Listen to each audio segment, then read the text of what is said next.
This story is wild. We have an update about the National Guard suspect, the gentleman that they said alleged that he shot and killed one of the National Guard members. That was Sarah Beckerman, and the other one is in critical condition. When this story came out, you know, if you were like me, we were like, okay, this is a false flag. What is going on here? Some of the things that we found out about him in particular was that when he was 15 years old, he was recruited by the CIA to go work with the CIA at 15 years old. So imagine your brain being conditioned at that age. At 15 years old, your brain isn't even finished fully developing yet, meaning that you can't make some rational decisions that an adult would make. So just keep that in mind. Now it is being reported, and this is crazy. Now it is being reported that there may be intel that shows why he allegedly drove across country to do what he did. And it's exactly what you guys are thinking. Just to go back, let's show you what they said about him during this attack. The suspect in Wednesday's attack on 2 National Guard members in downtown Washington, D.C., now facing a murder charge after 20-year-old U.S. Army Specialist Sarah Beckstrom died of her injuries. The other wounded guardsman, 24-year-old Air Force Staff Sergeant Andrew Wolf, remains in critical condition. CNN's Brian Todd is near the scene of the attack with the latest details. Brian? Right, Boris, we have some incremental but important new information regarding the one guardsman who was wounded in the attack, Andrew Wolf, 24 years old. A spokesperson for the Joint Task Force DC, which oversees the National Guard, told us a short time ago that Wolf is still in critical condition. The spokesperson said she was not aware of, at the moment, of any pending surgeries or other procedures for Wolf, but they're trying to nail that down. So we hope to get some additional information regarding his treatment and what he may be going through in just a short time. And we can also reiterate the information that we know about the deceased National Guard member, Sarah Beckstrom, who lost her life as a result of this shooting. She was 20 years old from Somersville, West Virginia. She began her military service on June 26, 2023, and she was assigned to the 863rd Military Police Company. Her family and friends talking to CNN extensively about how dedicated she was as a Guard member over the past couple of days. And we know that she died. We also know that according to her boyfriend, that she did not agree with her deployment in DC because she said they weren't allowed to do anything. And so she felt like, according to him, why are we even here if we can't even do anything? Right. So we know that she had complaints about that as well. Let's fast forward to get to the suspect part. Just to remind you what they said about him at that time. The murder in this case, he had previously faced 3 counts of assault with intent to kill while armed and 1 count of possession of a firearm with the intent to commit violence. Now, Attorney General Pam Bondi had said earlier that he was going to face the death penalty. She said that if a service member had lost their life as a result of this attack, that they would do everything that they could to seek the death penalty. And of course, unfortunately, that has come to pass. So we're going to see how the legal process plays out for the suspect. In the meantime, Boris, what we can show you is a very moving scene here at the scene of the shooting. This makeshift memorial has really grown exponentially since we've been here just over the past day. So let's go back to this picture so I can make my point. At the time, corporate media and the Trump administration said that this guy was dangerous. He was this Afghan national, and they were coming in to invade the country. You guys know the whole narrative around that. And what they were basically trying to do is make you fearful of Muslims, right? And I told you that's something they're going to do. They're going to divert your attention to the Muslim population so that you are not focused on what Israel is doing, right? Because Israel is still killing Palestinians in Gaza. So they got people to turn this way for just a second about this particular guy. And some people didn't stop and think, why would this guy who's been in this country for years, why would he all of a sudden out of nowhere just drive across the country to shoot these National Guard members? And I did think about that. And I said, I don't know, man. They didn't even want to tell you that he was working on the side of the CIA in the Afghanistan. He wasn't working on the side of the Taliban. So he was working on the side of the CIA to kill his own people. That's what he was doing. And the reason why him and others like him ended up coming to the United States is because they were basically under threat in Afghanistan after the US pulled out. They were stuck to live there with the people that they were fighting against, their own people. So, of course, they were in danger. So he was allowed to come to the United States, first under the Biden administration, but he was vetted again by the Trump administration this year. This year. No criminal record, no priors, but out of nowhere, he would just drive across the country and do this, right? Let me show you what they're telling you now.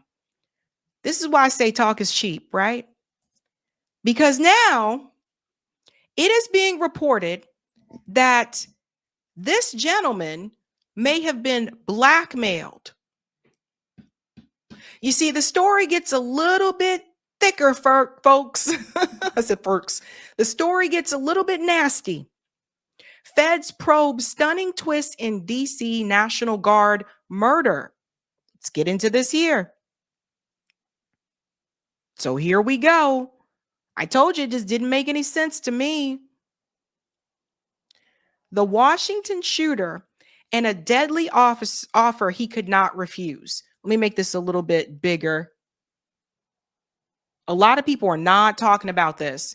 Corporate media is very silent about this right now. The former Afghan fighter who killed one National Guard member and left a second critically injured just 2 blocks from the White House may have been blackmailed into carrying out the shooting. The swamp has learned. Here we go. U.S. intelligence is investigating information that a Taliban hit squad threatened to murder Ramanallah Lockenwall's family in Afghanistan unless he opened fire on American troops in the nation's capital. Let me highlight this here. Because this blood right here is on the U.S. hands. This blood right here is on the U.S. hands, okay? U.S. intelligence is investigating information that a Taliban hit squad threatened to murder Ramanullah Lockenwall's family in Afghanistan unless he opened fire on American troops in the nation capital. Why would they do that? Because again, he worked with the CIA. They committed war crimes in that operation in Kandahar, worked with the CIA, committed war crimes against his own people. These things follow you. And I hope now more people start to see like what I was saying, because people are like, oh, it's conspiracy talk. No, no, no. It just did not make any sense. No one just wakes up one day after they've been here for years and says, I'm going to drive all the way across the country and do this. That didn't make any sense. No priors, no criminal record. Come on. Let's go on a little bit further here. It's wild, man. It's wild. Donald Trump and his MAGA acolytes, including FBI Director Kash Patel, White House Press Secretary Caroline Leavitt, and War Secretary Pete Hegseth, have described the 29-year-old married father of 5 as a monster and a terrorist, and insisted he would likely face the death penalty. He's being charged with murder. Now they're saying that there was a hit on his family.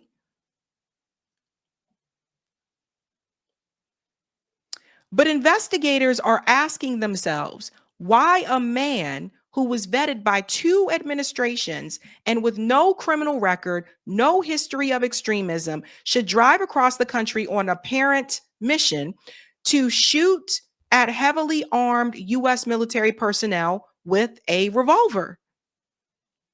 One line of inquiry they are seriously pursuing, according to sources with knowledge of the investigation, is that Lockenwall was made an offer he could not refuse. Either he accepted the mission or his family in Afghanistan would be beaten, murdered, and possibly beheaded. Think about that for a second. Real Tim knows what's up. Think about this for a second.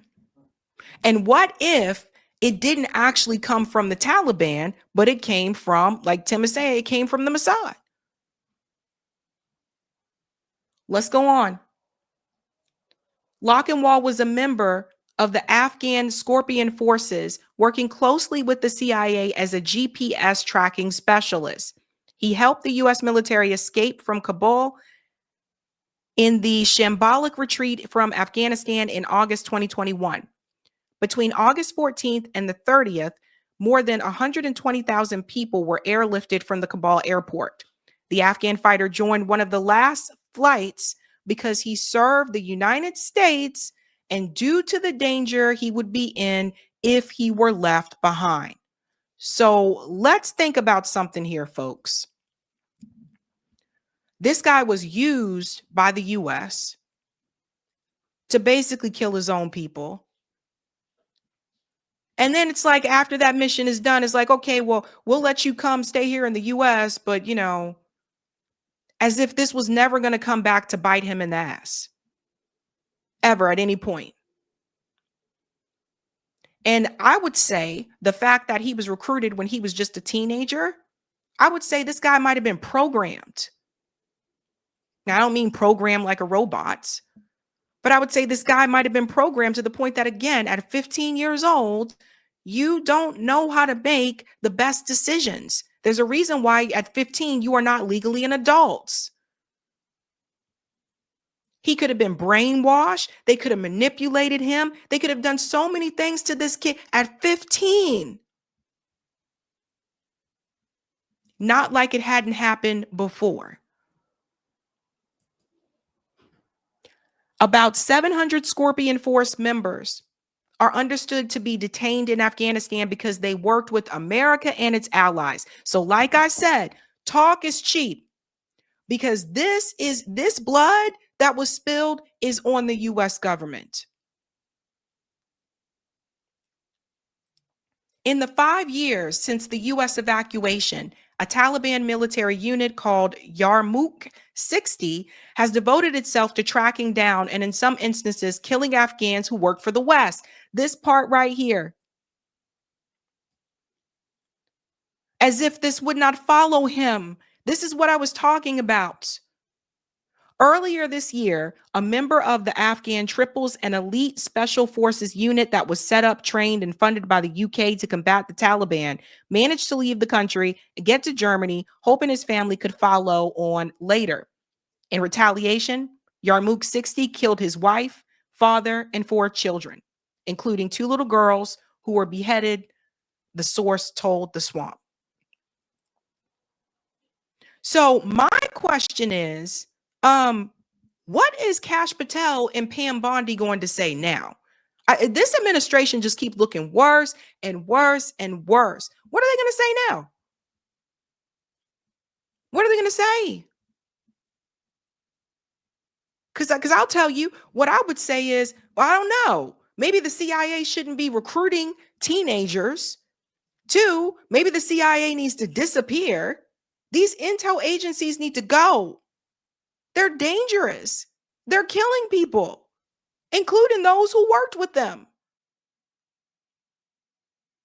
But they're not going to tell you this story. Pam Bondi, Kash Patel are not going to tell you this story I'm telling you right now because it hurts them. It makes them look bad. So they don't want to get into all of that. And here we are.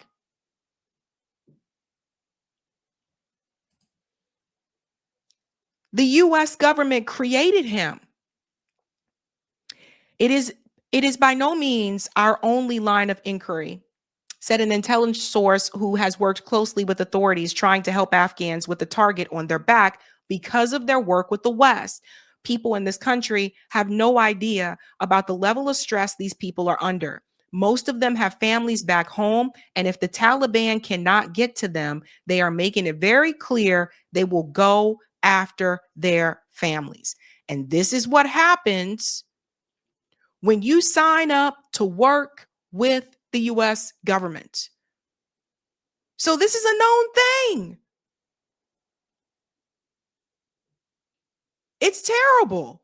Absolutely terrible. For the rest of his life. And here's another thing. Who's to say they still won't go after his family? If this is the case, who's to say they still won't do that? It's almost like this guy was a sacrifice. And for what in the end? 20 years in Afghanistan? Hunger? Starvation in Afghanistan after the US destabilized it, ruined it, destroyed it? All of it for what?